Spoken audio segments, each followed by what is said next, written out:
The Northern Corridor, a strategic arterial lifeline connecting East Africa and the world. Notorious for accidents and traffic deaths along its difficult and dangerous route, they call it the Devil's Highway.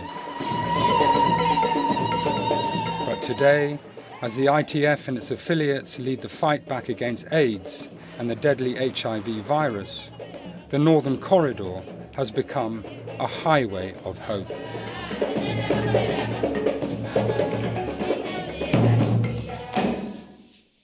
The Northern Corridor runs 1,200 kilometers from Mombasa in Kenya to Kampala in Uganda.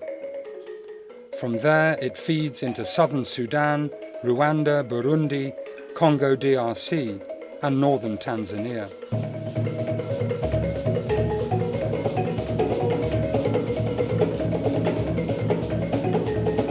Like many transport corridors in the world, it has become a notorious HIV hotspot. The virus courses through weighbridges, truck stops and border crossings, threatening thousands of truckers and entire communities who live and work on the highway.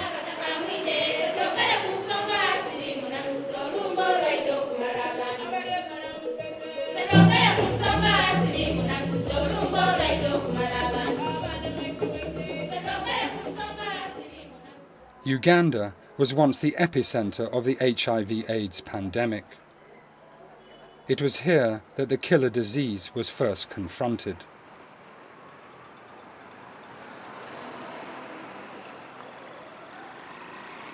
HIV infection in the general population has fallen to 6%, but amongst transport workers, infection and the risk of infection is much higher.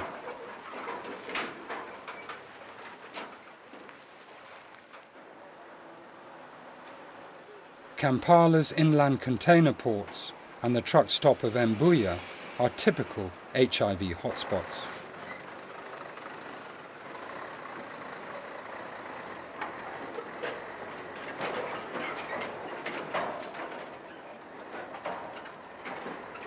From the time I realized I was HIV positive, it was in '94. And by then I lost 2 ladies. As per now, to 2006, I've got 9 ladies whom I've lost. 9 ladies. And I'm married to 2 women. They also are the same HIV positive. We go somewhere where there are ladies. We go there, drink. Okay, in the first presence, your mind's out on ladies, but after getting drunk, you end up into such a mess. You regret when it's in the morning already. Every after the 3rd bottle, you end up into a mess. You're already in love with that woman. Like now, there's no place that is supplying us with sickness like these places where trailers are, borders, boundaries, and parking for trailers. It's alcohol, these drinks, the wine spirits, and these local brands that are finishing up with us. As to what happened to me, I would comment about my truck drivers to avoid drinks. That's only. Any alcohol. I've got my uncles, my friends who are working with trucks, but they are anti-alcoholic. They don't take anything. They're existing, and they're negative. I who entertained with the drinks, I ended up with that result.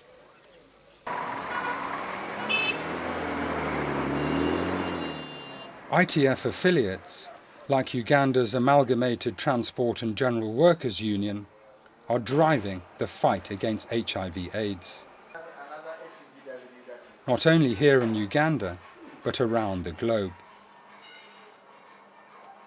Truck drivers have been mostly demonized.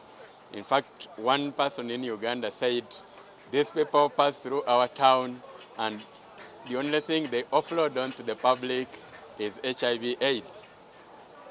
However, this is not true at all.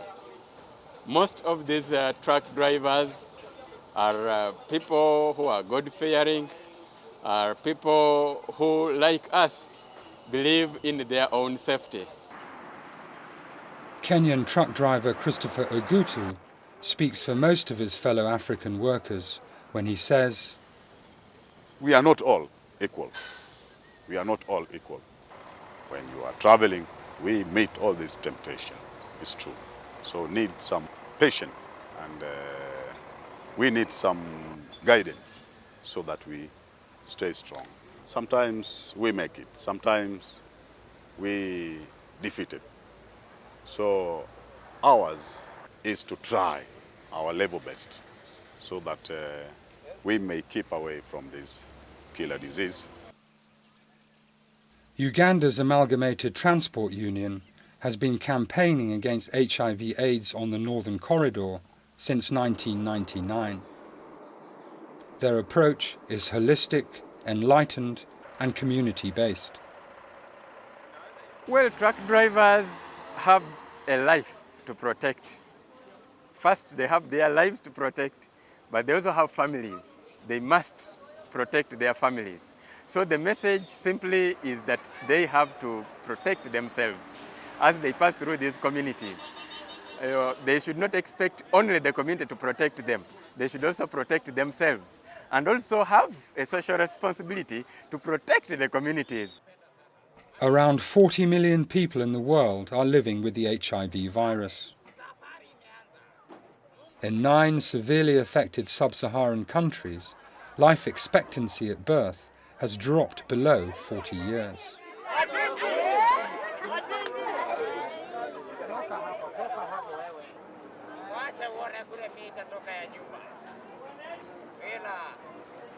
Worldwide, 3 million people die of AIDS every year.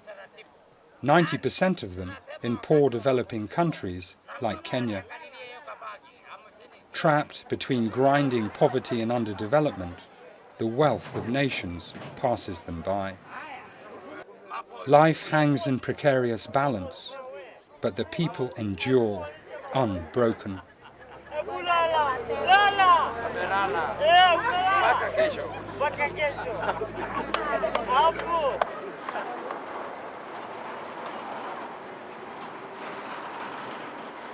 Night falls on the Northern Corridor. All along the route, hundreds of bars and clubs are throbbing with business.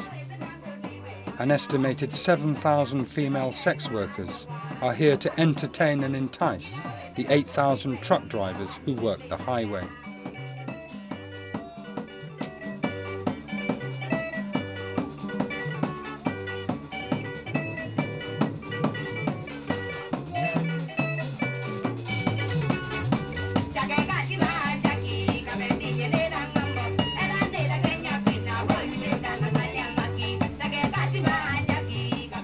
Long away from home and without decent facilities, truckers unwind after a tough working day. But truck drivers are not the only potential clients. These include policemen, soldiers, and other migrant workers who are away from their families. These are the breeding grounds of HIV/AIDS and other sexually transmitted diseases. Commercial sex workers may charge clients as little as 150 Kenyan shillings, some $2 American, for short-time sex. But there are sure signs that the safe sex message is finally getting through.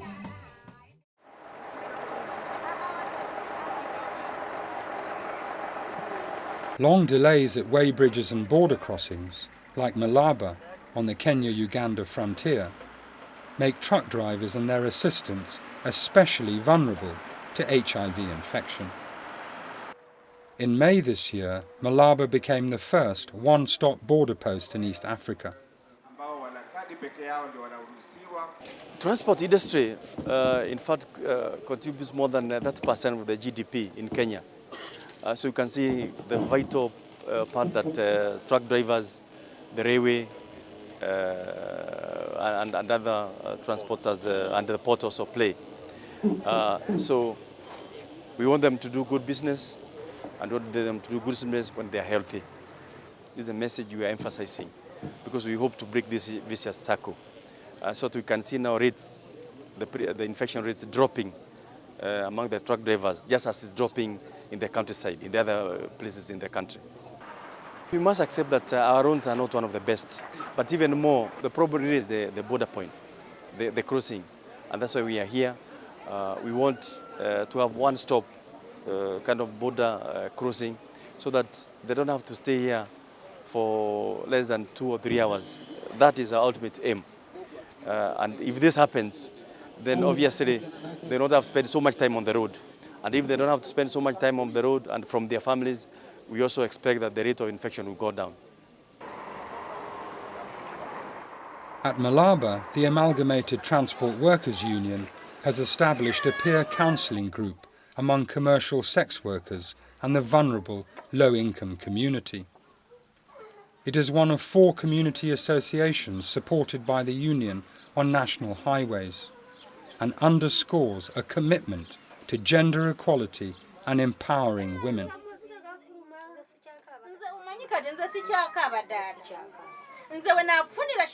Makokoda is run by Lydia, Grace and Florence, 3 of Malaba's estimated 300 commercial sex workers. All 3 of the women are HIV positive. Widowed by AIDS, they moved to Malaba out of sheer economic desperation to feed their families. Here in Malaba is where truck drivers pass. Everybody whose husband dies in the village has to come this way to look for the fittest. We have orphans. Even I now am living with 7 children. 5 are orphans, 2 are mine. As I found myself positive, I thought twice. I'm having grown-up girls. And also, I'm seeing these young girls who are on the street. Now I thought twice, if I don't educate these young girls here, are they also going to put on the same shoe? Am I? They are still young. They have not seen their generation.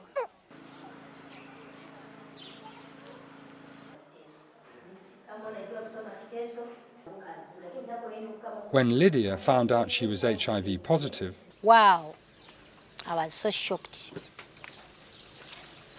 Then from there I became a bad mannered woman. I came and spreaded the whole whatever in the Malaba. I said that I'm not going to die alone. Then later on, as I've been telling you, that Amalgamated Transport Workers Union came in and boosted us. They taught us on behavior change. Since 1998 up to today, I've been protecting myself with men. Whenever you say you are going to give me 100,000, we play unprotected sex. And you are going to give me 10,000 Ugandan money, I will take that 10,000 and you protect yourself. It is a must. If you don't want, I leave you.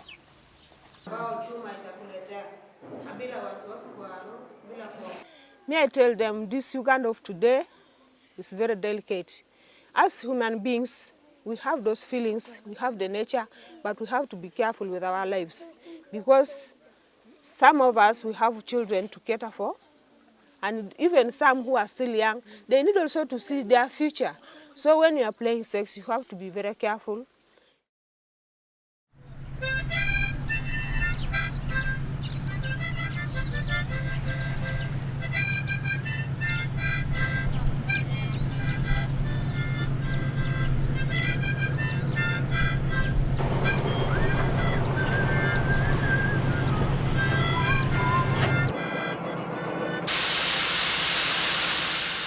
Despite the looming threat of privatization and mass job losses, Kenyan railway workers and management on the Northern Corridor continue their fight against HIV/AIDS. Sasa tunashukua vizuri. Tusicheke kwa sababu ni maisha hii na kinga maugonjwa. Majority of our workers actually they travel from one place to another, which means most of the time they are away from their spouses. And because it has been proved that human beings love sex so much, at times even more than food, and the loneliness that they get when they move to far away stations, they have to engage in sexual activities. So we have to sensitize our staff about the proper use of condoms.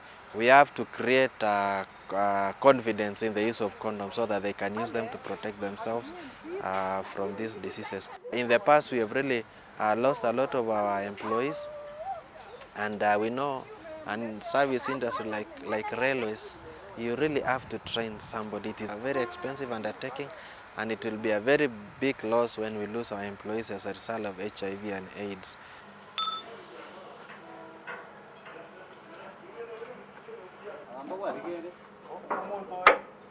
I believe that the union is, like I said, like in a family.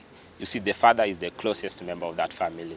Even at work, the union, they are the close people that are there having contact with workers. They are the most close people that can tell people about HIV/AIDS. They are the most close people that can bring about that sensitization of AIDS. Unlike the NGOs who are a bit far away, they can't come into contact with workers, but the union, they can arrange themselves anytime they need to see the workers. We've got them at the ground levels. We've got them at branch levels. We also have them at the higher ranking, so they can reach the workers, and they're the ones that should take that initiative to tell workers about this and to let workers know on how to protect themselves, on how to live. If you have got AIDS yourself, how are you supposed to live? Because it's upon me and you to live long in order to take care of our families. Back on the Northern Corridor, Kenyan truckers face some of the toughest driving conditions in the world. Breakdowns, accidents and violent robbery are common features of life on the road. The life of a truck driver is hard, isn't it? I mean, you have low wages. Low wages, roads are not all that good, thugs on the way. All those rubbish you see. You have what, thugs on the way? Thugs on the way. Tell me about that then. What happens to you on the roads with the thugs? There are thugs like now, if you are living here, say going to Nairobi, there are certain places which you cannot drive at night.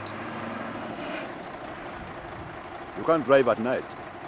What happens to you? You'll be beaten. Wages are poor, you see. Roads are poor, wages are poor. So, what to do? And what about corruption from the police? Police? And the authorities? That I don't know.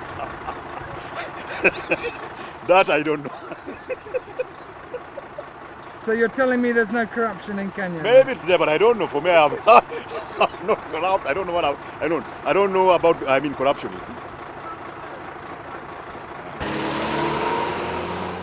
But harassment, corruption and extortion by police and revenue authorities are realities faced by truck drivers and other transport workers.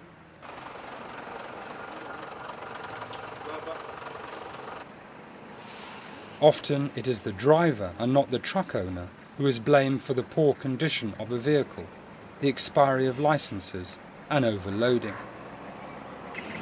Innocent drivers have been thrown into jail and abandoned by callous bosses who put profit before the welfare of their workers.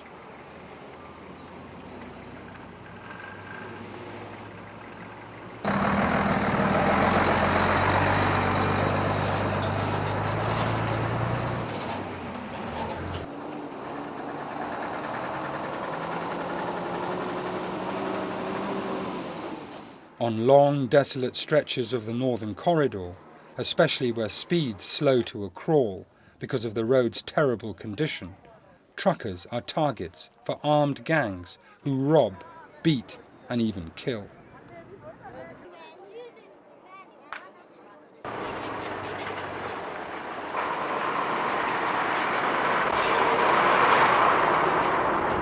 We met truck driver David Matuku, who told us his story.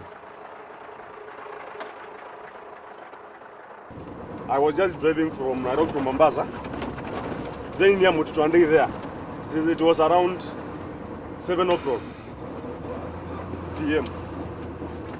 No, I just saw the roadblock, but it was for thieves. We were beaten. They took everything we had, the little money we had, then they ran away.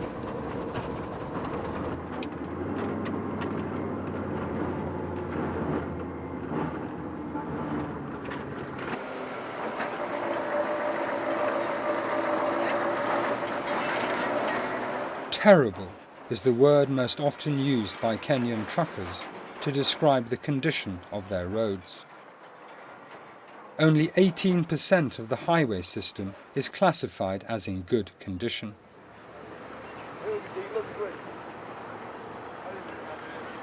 And heavy trucks, sometimes heavily overloaded, take a destructive toll on infrastructure that is underfunded and very rarely built to specification.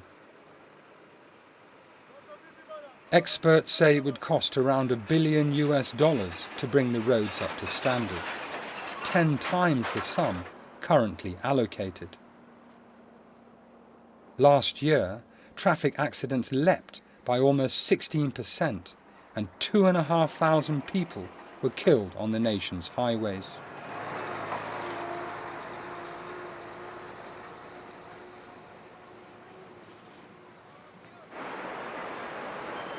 Nairobi, one of the richest cities in Africa, necklaced by the biggest slums in Africa. Kenya's economy grew by 5% last year, but the country needs still higher growth to escape the trap of poverty and dependence. Neoliberal economics and globalization have only added fuel to the fire of poverty and HIV/AIDS burning among the people.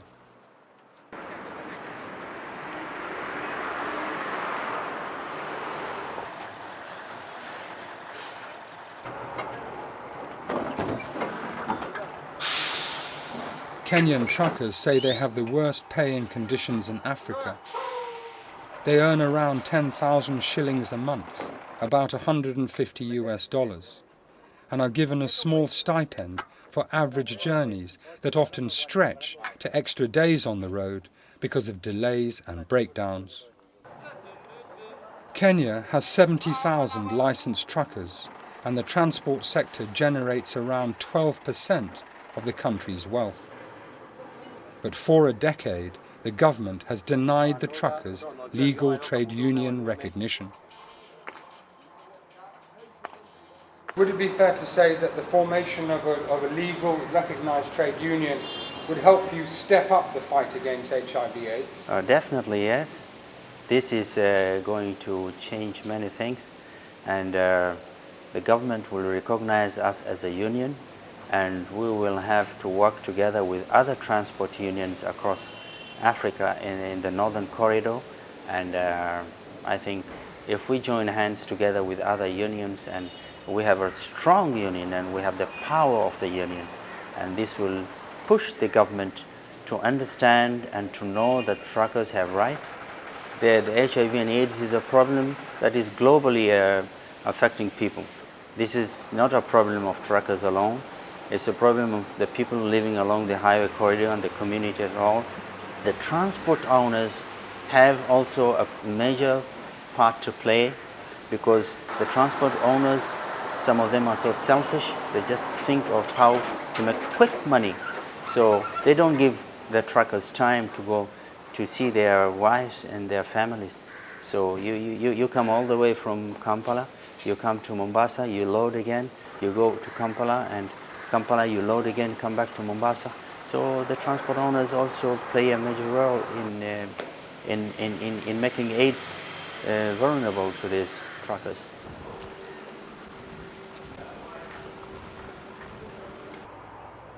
Mombasa's port, the beginning and the end of the Northern Corridor. One hopes its ultra-modern facilities represent the future of East Africa's transportation system. Last year, the port handled over 13 million tons of freight, and transit cargo totaled 3.5 million tons.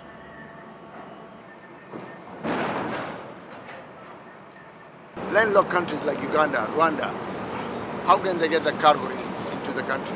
They can't fly every day by plane. So they all depend on their import and export through the ports of Mombasa or Dar es Salaam or Tanga. So Kenya port, Mombasa port has been very, very important. That is why you see every developing partner wants to help the North Corridor.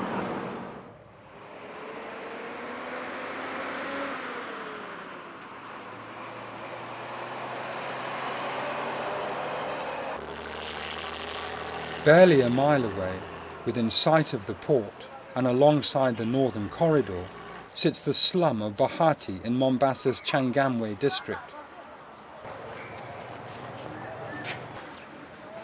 HIV/AIDS has ravaged the community, but the community is fighting back.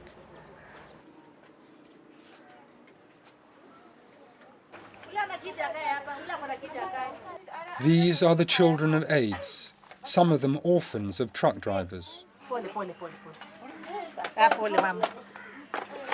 Do you feel in a way that you can turn this whole crisis of HIV/AIDS into something positive? Is it possible to do that?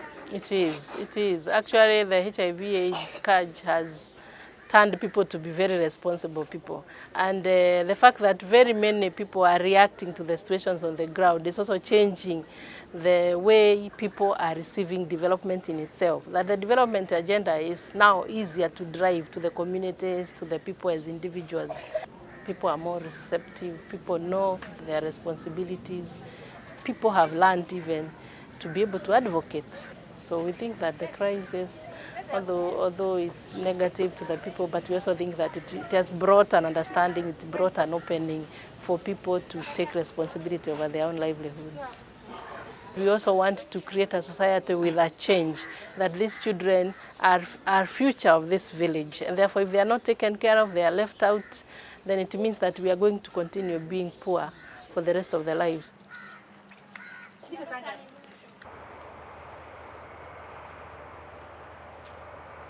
For the people of Africa, those who live on the other side of the tracks, poverty and AIDS are inextricably linked. The higher the level of poverty, the greater the risk of HIV infection. Little 4-year-old Adiza Akoch is HIV positive. Inside this crumbling mud house, her mother Caroline is dying of AIDS. Siwezi kujua vile alikuwa anaenda hiyo masafari yako. Najua alikuwa mtu wa masafari. Alikuwa anafanya hapa port na hii magari makubwa haya ya kusafiri. Saa nyingine ya kubeba mizigo. Sasa huko anaenda, naweza kukaa kama wiki mbili ama ndio anarudi. Sasa vile tulikutana tukaoana, sikujua wala sikumuelewa njia zake zote. Sasa niliona tu anakuwa mgonjwa na anakufa. Hata tukajaribu kwenda hospitali tukashindwa. Sasa akakufa, kamzika. Mimi naweza kuambia nao pia wakuwe na roho ngumu, waangalie vile wanaweza kukaa na kuishi, kutembea vile wanatembea hiyo masafari yao. Wafuate vile maneno ambao inasungumuziwa, vile maneno inaenda.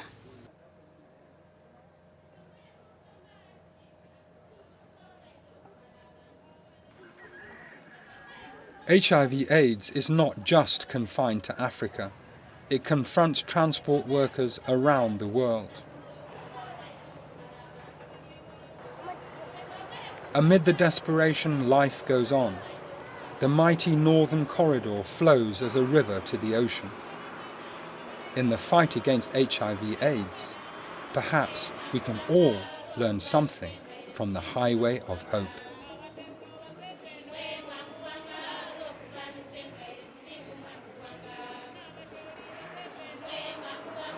You tend to ignore that person that is having AIDS.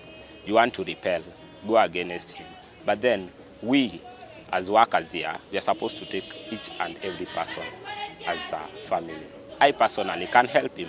I can give him hope. I can be the very best person and the very best friend that can make him live much more longer and be happy and feel like the rest of the people that don't have the virus. Yeah.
Nyalo,